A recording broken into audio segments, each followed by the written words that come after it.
Episode 3, Babylon. Section 1, Prequel. One of history's most celebrated kings did not conquer his empire through battlefield brilliance alone. He conquered it through patience, diplomacy, and an instinct for knowing when to strike. And then he held it together with something no army could carry, the written word. Hammurabi of Babylon gave the ancient world its most famous law code, but law alone could not save an empire from time, from rivals, and from the slow decay that eventually consumes every great power. This is the story of Babylon, a city that rose and fell and rose again, and became a symbol so powerful that even its name still echoes through history. Key parties: Hammurabi, circa 1810 to 1750 BCE, sixth king of the first Babylonian dynasty, conqueror, diplomat, lawgiver, and builder. Rimsin of Larsa, Hammurabi's most powerful rival, ruler of the ancient city of Larsa, who controlled most of southern Mesopotamia before Hammurabi destroyed him. Zimri-Lim of Mari, Hammurabi's longtime ally, doyen, and ultimately one of his victims. The Hittites under Mursili I, the northern power whose lightning raid on Babylon around 1595 BCE ended the first Babylonian dynasty. The Kassites, the people who filled the power vacuum after the Hittite raid, ruling Babylon for over 4 centuries in a relatively stable but historically obscure period. The Assyrians, the northern Mesopotamian power that dominated the region for much of the first millennium BCE, repeatedly contesting Babylonian independence. Nebuchadnezzar II, circa 605 to 562 BCE, the Neo-Babylonian king who restored Babylon to world greatness, built the Ishtar Gate, and whose name would become synonymous with the city's splendor. Historical setting: after the collapse of the Akkadian Empire, circa 2154 BCE, and a period of Sumerian revival under the third dynasty of Ur III, Mesopotamia fractured again into competing regional kingdoms. The most powerful included Isin, Larsa, Eshnunna, Assyria, and Mari. Babylon was initially a minor city in this landscape. Its first dynasty began around 1894 BCE under an Amorite king named Sumu Abum. Hammurabi inherited the throne around 1792 BCE. For the first 30 years of his reign, he was a relatively unremarkable regional ruler, consolidating local power, managing canals, building temples, and maintaining careful alliances. Then, in the final 2 decades of his reign, he moved with devastating speed and transformed Mesopotamian history. The Code of Hammurabi was not the world's first law code. Earlier Sumerian codes exist, including the laws of Ur-Namma, but it is the most complete, the most famous, and the most influential. The stele on which it is carved, nearly 8 feet tall black diorite, was discovered at Susa, Iran, in 1901 and is now in the Louvre, Paris. Section 2. Opening, power, and its limits. In the ancient world, power was almost always decided by war. Cities rose and fell. Kings conquered and were conquered in turn. Empires burned bright and then burned out. But one ruler, in one city on the banks of the Euphrates, tried something that every conqueror before him had underestimated. He tried to rule not only by the sword, but by the law. Act 1. The World After Akkad. When the Akkadian Empire collapsed around 2150 BCE, Mesopotamia returned to what it had perhaps always been at heart, a landscape of rivals. The third dynasty of Ur briefly united the region again, but it too fell, brought down by Amorite migrations from the west and Elamite raids from the east. By 1800 BCE, Mesopotamia was divided among a half-dozen competing kingdoms: Larsa, Isin, Eshnunna, Assyria, Mari, each powerful, each ambitious, none dominant. Among them, almost an afterthought, sat a modest city on the middle Euphrates, Babylon.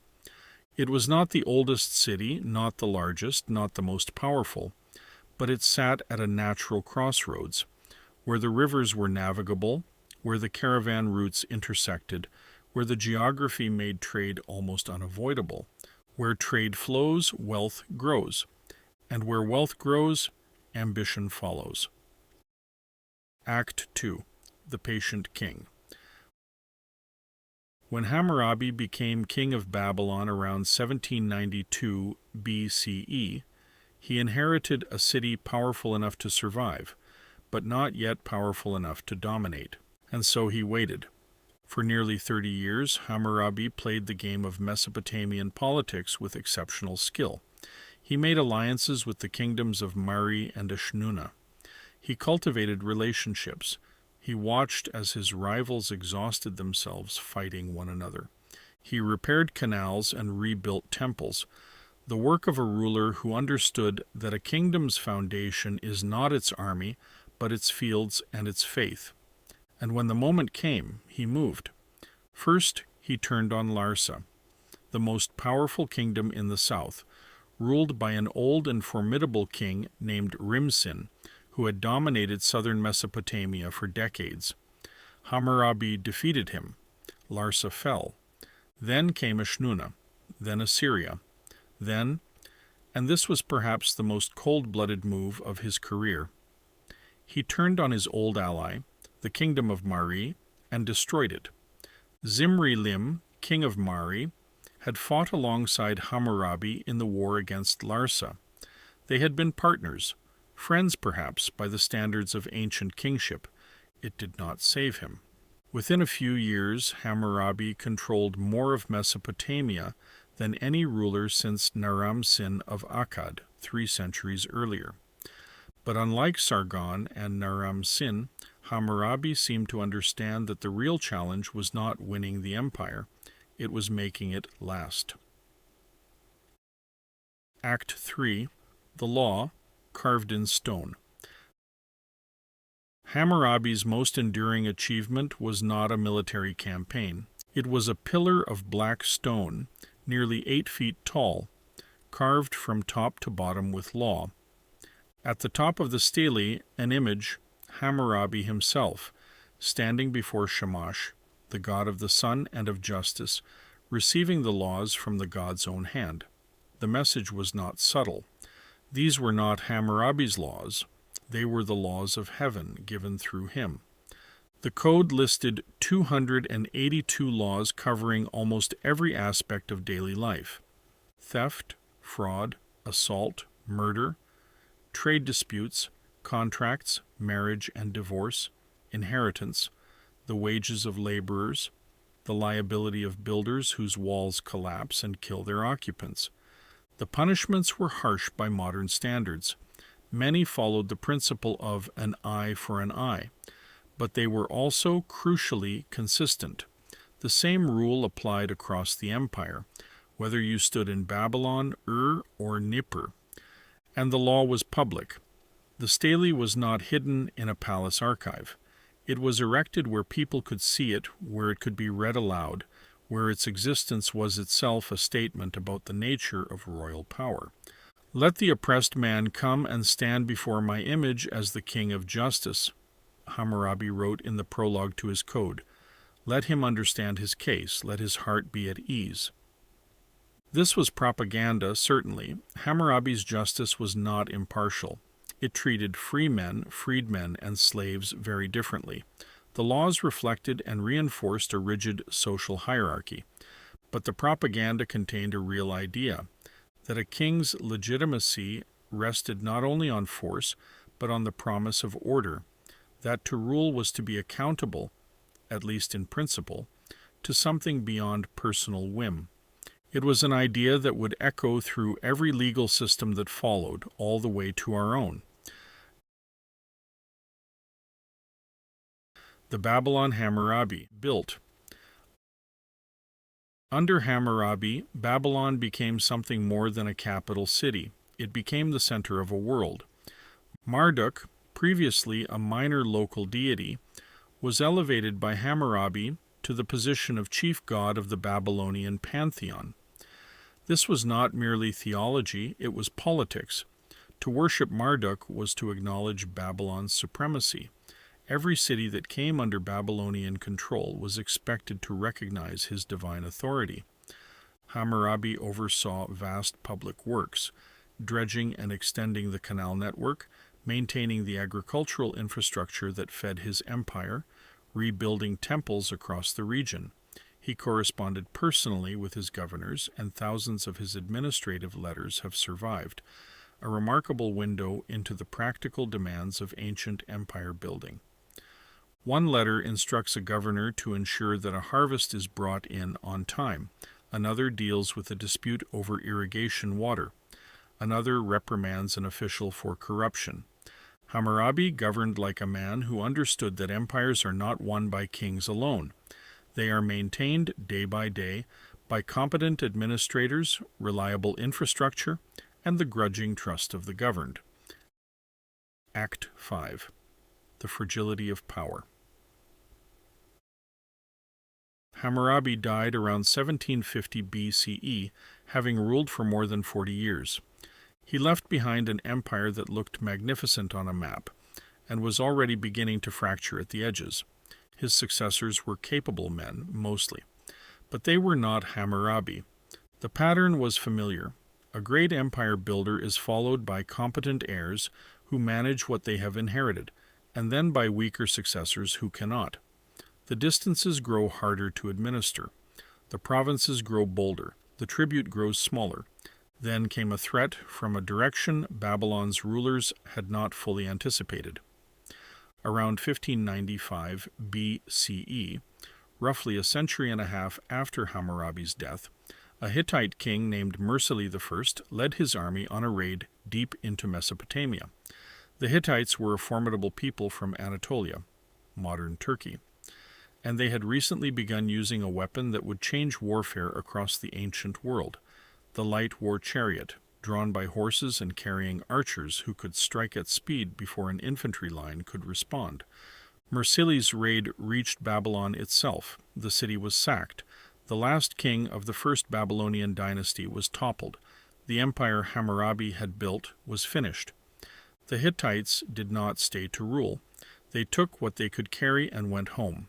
Into the vacuum they left stepped a people known as the Kassites, newcomers who would rule Babylon for the next 4 centuries. 4 centuries, longer than the entire history of the United States. The Kassite period is one of the least studied in Mesopotamian history, stable but archaeologically sparse. Babylon endured, but it did not dominate. Act 6. Babylon reborn. Nebuchadnezzar and the city as symbol. But Babylon was not finished. Cities, unlike empires, can outlast the dynasties that build them, and Babylon had become something no military defeat could erase, a symbol, the symbol of law, of learning, of the divine right to rule the world. In the 7th century BCE, after centuries of Assyrian dominance, a Babylonian king threw off Assyrian control and founded what historians call the Neo-Babylonian Empire. His grandson was Nebuchadnezzar II, the most powerful ruler Babylon ever produced. Nebuchadnezzar rebuilt Babylon on a scale that left the ancient world breathless. The city walls were immense. Ancient writers called them one of the wonders of the world. The Ishtar Gate, its blue-glazed bricks decorated with golden dragons and bulls, was among the most breathtaking architectural achievements of the ancient Near East. The procession street leading to it stretched for hundreds of meters, lined with glazed lions. And according to ancient tradition, Nebuchadnezzar built the Hanging Gardens, lush terraced gardens rising above the flat city, for a homesick wife who missed the green mountains of her homeland. Whether the Hanging Gardens existed exactly as described remains one of archaeology's open questions, but the tradition itself tells us something. Nebuchadnezzar's Babylon was the kind of place around which legends naturally gathered. Closing. The idea that outlasted the empire. Babylon eventually fell too. In 539 BCE, the Persian king Cyrus the Great entered the city, reportedly without a battle, welcomed by a population weary of their last king. After that, Babylon passed through the hands of the Persians, then Alexander the Great, then Alexander's successors. It slowly declined, its population dispersed, its great buildings returning to the mud from which they had been built. But the ideas that had crystallized there, under Hammurabi, under the Kassite kings, under Nebuchadnezzar, those did not decline. The principle that rulers must govern by recognizable rules, not arbitrary will. The idea that law should be written down, made public, and applied consistently. The belief that a city can be more than a military stronghold, that it can be a center of learning, culture, and cosmic significance. Every legal system in the world today carries Babylon's fingerprints. Every time a court delivers a written judgment, every time a parliament passes a law, every time a society decides that power must be accountable to something larger than itself, the echo of Hammurabi's stone pillar can still be heard. He could not save his empire from time. No one ever has. But the idea he carved into stone has proved more durable than any empire ever built. Epilogue. Historical accuracy notes. Hammurabi's dates follow the conventional middle chronology, circa 1792 to 1750 BCE. The short chronology places him circa 1728 to 1686 BCE. Both are used by scholars. The conventional dates are used here for consistency with most popular history sources. The Code of Hammurabi is not the world's oldest law code. The laws of Ur-Nama, circa 2100 BCE, predate it by roughly 3 centuries. However, Hammurabi's code is by far the most complete and best preserved, and is the one that has most directly influenced later legal tradition. The direct quote used in Act 3, "Let the oppressed man come and stand before my image as the king of justice," is a genuine translation from the epilogue of Hammurabi's code. The Hanging Gardens of Babylon are one of the 7 wonders of the ancient world, but the only one whose physical existence has not been confirmed archaeologically. Some scholars have proposed they were actually in Nineveh, built by the Assyrian king Sennacherib. The question remains open. Cyrus the Great's entry into Babylon in 539 BCE is recorded on the Cyrus cylinder, now in the British Museum. The cylinder presents Cyrus as welcomed by the Babylonian population, and even by the god Marduk himself, though this is, of course, Persian propaganda. Sources and further reading. Babylon, Mesopotamia, and the Birth of Civilization by Paul Krawacek. The Code of Hammurabi, translated by L.W. King, public domain, widely available online. Babylon by Karen Radner for a scholarly overview. The Louvre's online resources on the stele at louvre.fr. We've come to the end of Episode 3, Babylon. Join us next time on Turning Points in History with Episode 4, Ancient Egypt, when Pharaohs became gods.